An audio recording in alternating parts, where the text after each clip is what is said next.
नहीं चलेगी, मोदी तेरी तानाशाही नहीं चलेगी, नहीं चलेगी। 2020-21 से लगातार शराब नीति घोटाले में अरविंद केजरीवाल बहानेबाजी कर रहे थे और जिस तरह की राजनीतिक नौटंकी वो कर रहे थे, आज उसका पटाक्षेप हो गया।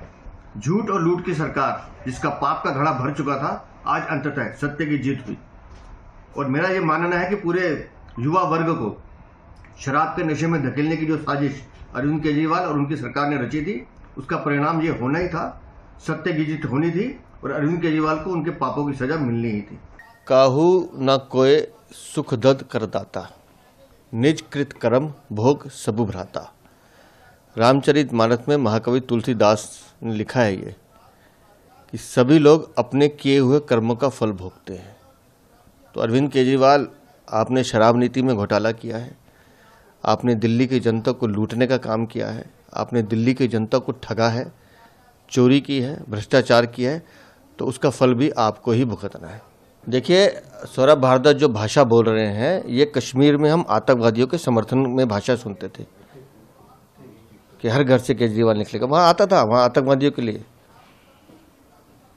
तो वो भाषा दिल्ली का एक मंत्री बोल रहा है, तो आप समझ लीजिए कि आम आदमी पार्टी एक ऐसी पार्टी है जिसका संविधान पे, कानून पे भरोसा नहीं है। ये अराजक तत्वों का टोला है जो दिल्ली की जनता को लूटने आया है, ठगने आया है। किस विचार की बात करें अरविंद के ये सौरभ भारद्वाज कि विचार नहीं मरता? ये विचार है कि आप शराब नीति बदलोगे, करोड़ों रुपए का घोटाला करोगे, करोड़ों रुपए का नुकसान दिल्ली के राजस्व को दोगे, ये आपका विचार है? कि आप अस्पतालों में नकली दवाइयाँ दोगे, ये आपका विचार है? कि आप मोहल्ला क्लिनिक में घोटाला करोगे, नकली रिपोर्ट बनाओगे, उसके पैसे खाओगे, ये आपका विचार है? आप जल बोर्ड में घोटाला करोगे, नकली बिल बनाओगे, नकली टेंडर करोगे, उससे पैसे लूटोगे, ये आपका विचार है? कौन से विचार की बात कर रहे हैं सौरभ भारद्वाज? पिछले 8-9 सालों में दिल्ली के विकास को बाधित करने का काम आपने किया, दिल्ली को लूटने का काम आपने किया, और सिर्फ झूठ, प्रोपेगेंडा और चोरी, इस पे आपकी सरकार टिकी हुई है। सितंबर से सम्मन दिए जा रहे थे, सितंबर से। आज हम मार्च में खड़े हैं।